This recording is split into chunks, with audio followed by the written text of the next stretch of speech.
రాజ్యం ఉంది, పరిపాలన ఉంది, బడులు ఉన్నారు, మీకు ఏది కావాలో చెక్ చేస్తే దాన్ని మొత్తం తీసుకొచ్చేటటువంటి పరివారం వాళ్ళంతా కూడా ఉన్నారు.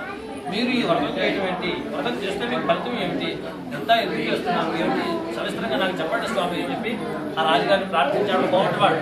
అప్పుడు చెప్పాడనమాట, రాజా నాకు సంతానం లేదు కనుక ఈ సత్యదేవుడి యొక్క వ్రతం చేసినట్లయితే సంతానాన్ని పొందుతానని చెప్పి మహర్షాలకు చెప్పడం వలన నేను సత్యవ్రతాన్ని చేస్తున్నాను అని చెప్పి చెప్పగా చాలా ఆనందపడ్డాడు. అక్కడి నుంచి ఆయన రూపాన్ని తీసుకున్నాడు, తీర్థోపశాన్ని తీసుకున్నాడు. బాగుంటున్నాడు. తీసుకొని తను కూడా సత్యవ్రతం చేసుకొని సంతానాన్ని సంకల్పంతో పడవనెక్కి బయలుదేరాడు సొంత నగరానికి.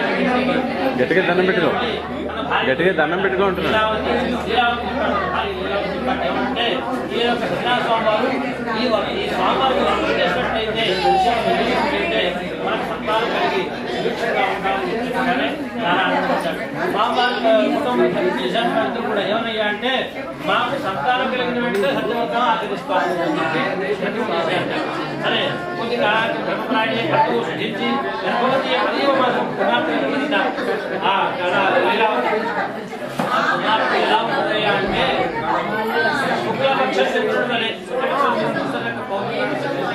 కాంతివంతంగా పూర్వంగా తెల్లగా ఉంటుంది అనమాట. అలా బుధుడు కూడా నివర్తనాలను కాంతివంతంగా తయారవుతుంది అనమాట. అటువంటి ఆ అమ్మాయి కళావతి అంటే కళగా ఉన్నటువంటి అమ్మాయి కళావతి పేరుంటాక అలాగా పెరుగుతున్నారట. సరే ఈ భర్తతో భార్య అన్నదన్నమాట, మనకి సంతానం కలిగిందంటే వర్షం చేద్దాం అనుకున్నాం కదా, మనకు సంతానం కలిగింది కదా, మనం వర్షం చేద్దాం చేయగానే మనకు ఇచ్చినటువంటి అమ్మాయి కదా, అమ్మాయి వివాహం చేయడం చాలా కష్టము, కళ్యాణానికి చాలా కష్టం అప్పట్లో. కాబట్టి అమ్మాయి వివాహానంతరంగా వర్షం చేసినట్లయితే మనకు వివాహం